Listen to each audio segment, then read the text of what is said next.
Thanks for joining this informational video on whole farm revenue protection versus MPCI revenue protection. We're here to ensure what's important to you. This is Alan Pickard.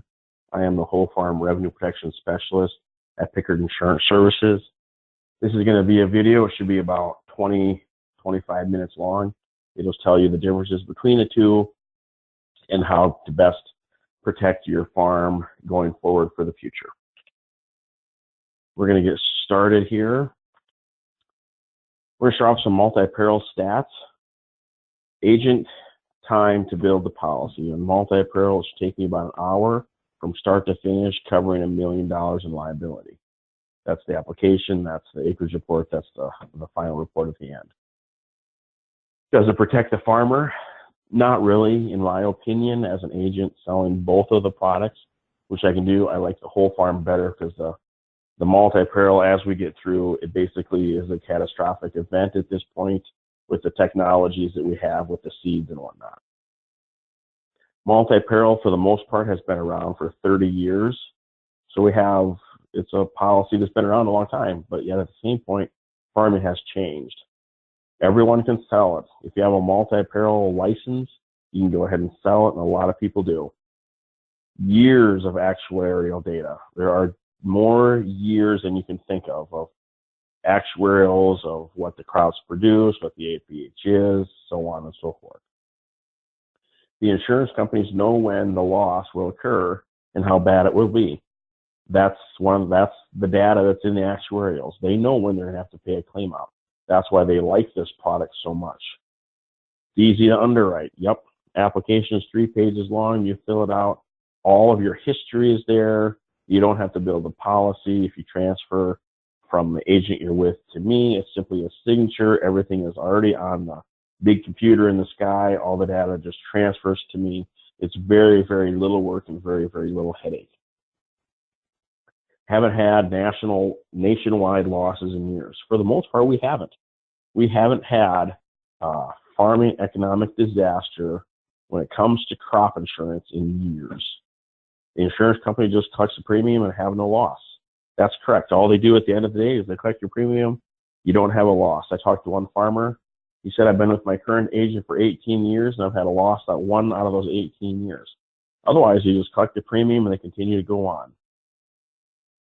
Insuring crops based from at least a 10-year-old data or the APH. If your APH is 10 years old and you have a 2-crop rotation on each unit, the chances of that history being 20 years old are great.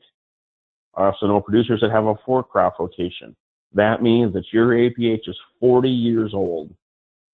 And I don't know of a guy that is planting the same corn as he planted 30 years ago. Well, it's what my dad bought. So I just continue on. My dad was comfortable with it. I'm comfortable with it.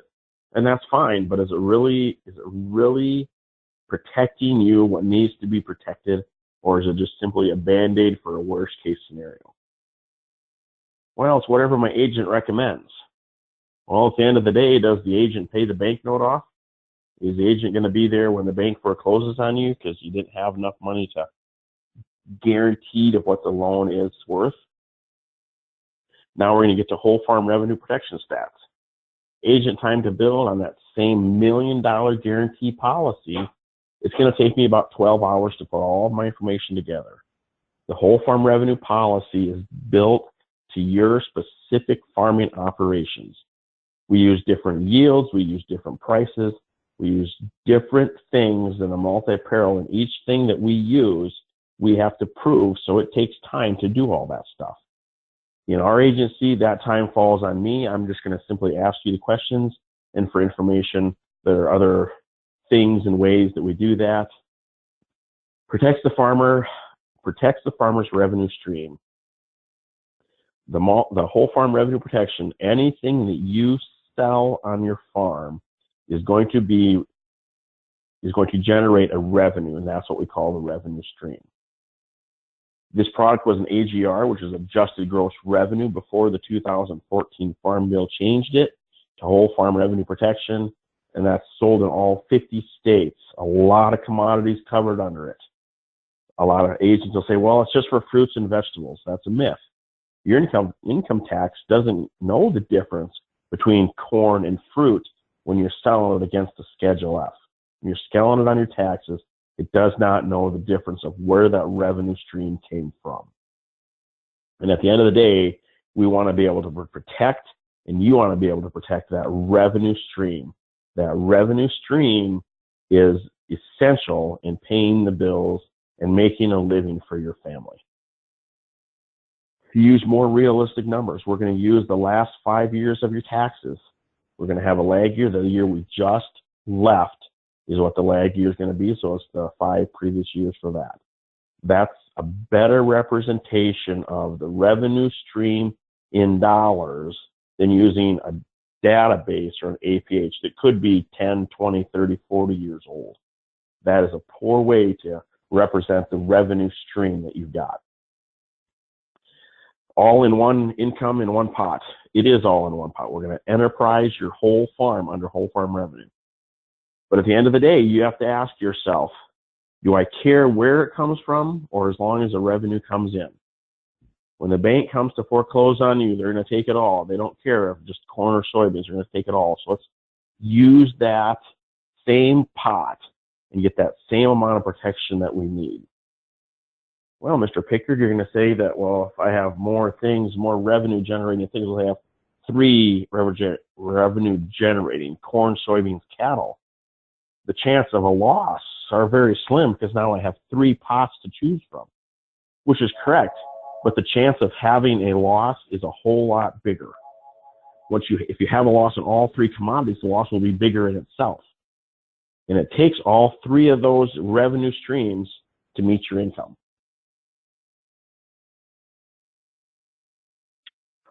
We're going to continue on with the whole farm revenue stats. Paperwork is heavy is an understatement. On $1 million liability policy, your policy paperwork will probably be 3 inches thick. But it's not so much heavy on the paperwork as long as we get the right paperwork to start out with. This policy can have paperwork of 1 piece of paper as long as the information that we get is correct. Here at Pickard's, we developed a whole farm revenue builder worksheet. We've copyrighted it. We do trainings for our agents as well as other companies. We know what is needed on this policy to make it efficient for first the insurance companies, us as an agent, and you to make money. It's all about making money at the end of the day, and we know what has to be done, and we know what information has to be done there. So we call ourselves the experts. We have a program that helps us do that.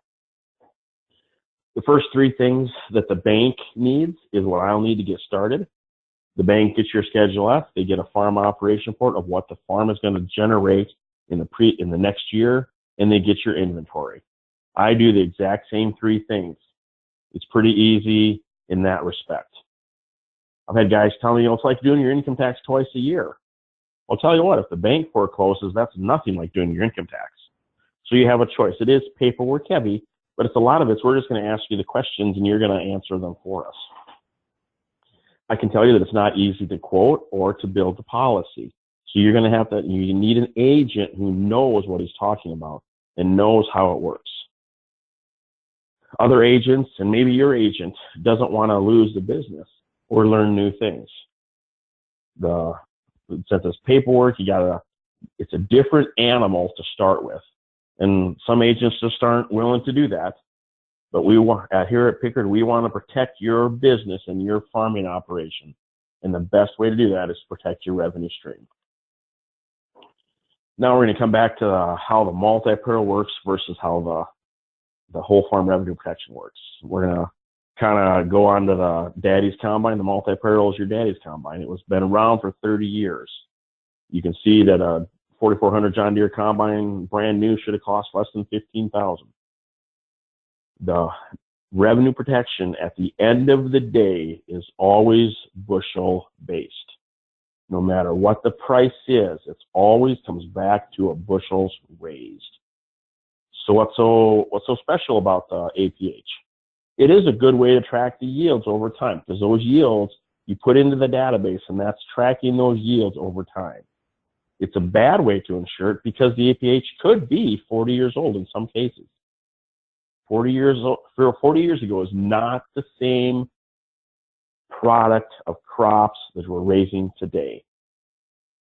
Well, Mr. Pickard, we have the TA to fix those years that are 40 years ago.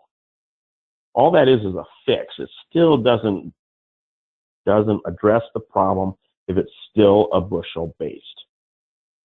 You can exclude certain years in the database. So if you have a bad year in, let's say, 2009, you can exclude that. But you can only exclude that if RMA has said that is a year that you can exclude. So somebody else is telling you what years you can exclude from your database if you want to. The trend adjustment, the yield exclusion, and the cup will cost you extra money. It's not going to cost you more money to get the yields to where they should be at current. Guarantees $1 per acre. Yep, it has two trading periods I'm going to call. It's a price discovery, a spring price, and a fall price. The price is set off the Chicago Board of Trade on many crops. But the question you have to ask yourself, how many years have you sold at Chicago Board of Trade prices? A lot of guys always have to take a basis off of those crops before they sell them. If the fall price is lower than the spring price, then your bushel guarantee goes up. It does go up, but at the end of the day, we're still talking about total bushels that you're covering. Continue on. It's just enterprises all the crops, or enterprise by crops, sorry. Enterprise by crops. Revenue protection and multi-peril, that's what that does. Whole farm enterprises everything. You have to ask yourself, does it really matter by crop? If the bank forecloses, like I said earlier, they're going to come and get all the crops. And does it take just one crop to pay the bills, or does it take all the crops working together to do that? Multi-peril is easy to understand, and my daddy did it this way, so I'm going to do it this way. If I remember right, your daddy didn't buy a $500,000 combine either. So times change, and we have to look at new ways to ensure our revenue streams more than just bushels. My banker understands multi-peril. Yes, you're right, your banker does understand multi-peril, but with a good whole farm agent who knows how to write the whole farm, he can explain it to your banker, and your banker will understand it. Now we're going to kind of get into the whole farm revenue side of it, how it works. This is your 1970 STS Combine John Deere. You paid $250,000 for it, roughly. That is a far cry, according to the picture, from what a 4400 even looks like. The whole farm revenue is based on revenue. The 2018 handbook says that if you buy the whole farm revenue protection as an umbrella to the multi-peril, you have to use the APH. If you don't, it's whatever is best reasonably expected on the farm. The 19 handbook addresses them a little differently. We'll get into that in some other videos. Whole farm revenue protection. All of the revenue generated by all of the revenue sources the farm has. That's everything. That's your corn, your soybeans, your cattle, your chicken eggs, your dairy, whatever it is. It's all one revenue stream at the end of the day. That same revenue stream that you want to protect from the bank. The way we're going to do that is we're going to use the 5 years of your Schedule F only, and we're only going to count the income that was produced from raising a crop. On the cattle, we're only going to insure the gain or the advance. We're going to use 5 years of your expenses. This shows that you have expenses. They're reasonable. At the end of the day, you only have to reach 70% of the average of expenses. I see I have expenses spelled wrong there. Farm operation report. This is what your farm is going to generate through the year. All of your corn acres, all of your soybean acres, all of your cattle. What is the income going to be? Once we build a farm operation report, it's a simple print of a button, and you can take that to the bank and use that as your bank report. The banker will ask for that when he generates a loan. Ways to cover cattle. You have 4 ways of covering cattle. You can buy an LRP policy from your crop insurance agent that just protects the price at the end of the day. You can buy a put or call. Once again, we're only protecting the price. Those two are only after price. It does not matter what happens to your critter. We're just protecting a price. The whole farm revenue protection protects anything that God made, anything Mother Nature, and it protects the price decline. If your neighbor puts a battery out in your pasture and the cattle lick the battery and they die, that's not covered because it wasn't from Mother Nature. Or you could do nothing. You could simply self-insure them yourself, which a lot of cattle guys do. It's a big risk to take, because what happens if that cattle dies, or they get hot, or some disease comes in, or the price drops? If the price drops, you have to insure that all. If the price drops $1 per pound, how many years is that going to take to make that loss up when you're doing nothing except self-insuring your cattle or any other livestock? It should be not just cattle, but just livestock. It's not easy to run a quote. First, we have to build it. We have to look at the farm operation report, see what that is. We have to get your Schedule F, take all the income that was raised. We have to build it into a quote program. RMA on their website has a quote program that you guys can run yourself to see what the premiums are. But it's a process, and it takes time to do that. And a lot of agents don't want to take that time, but I'm one of those that do. This gives us an example of how this works. The multi-peril is over here on the top left. The whole farm revenue protection is down on the right side as well as underneath. We're going to start on the multi-peril side. We have corn, soybeans, wheat. We have 75% level. Here are the acres. Here are the APH. On corn, you're only guaranteed 120 bushel an acre. That's the guarantee at the end of the day. We're going to take it times just about $4, which is Chicago Board of Trade, and that's $634 an acre. That's going to cost you $6.86 for a total of $8,600 cost to cover those 1,000 acres. All three of those crops only come up to $963,000. At the end of the day, that's all they're going to guarantee you. If the price of corn dropped to 25 cents, your bushel guarantee is going to go through the roof. But at the end of the day, you're only going to get $963,000. That $963,000 is going to cost you roughly $20,000 to do. We go down here to whole farm revenue. We have over here on the left-hand side of the screen, we have your incomes. This is your Schedule F. These are your yields that we've built off of what you have produced in the past. Not 20 years, 30 years, not 10 years, just off of these years. Corn level, we have corn, soybeans, wheat. We come to the same acres. Now we're using a cash price for the corn, soybeans, and wheat. We got that through a process of eliminations, but this has the basis off of it. Like I said earlier in the presentation, when have you sold your corn or your commodities at Chicago Board of Trade at price? Never. You've always had a basis in there. This takes that off of there. After those three crops get in there, we get $1 million of guarantee, and it costs you $15,000. So at the end of the day, you're going to be guaranteed, your revenue stream is guaranteeing $1 million, and it's going to cost you $4,000 less than the multi-peril. Well, let's say we have a hypothetical, we have a loss here. We're going to have a loss on our wheat. We're going to be short 10 bushels.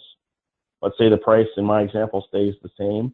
You're going to get $56,000 from your multi-peril plan.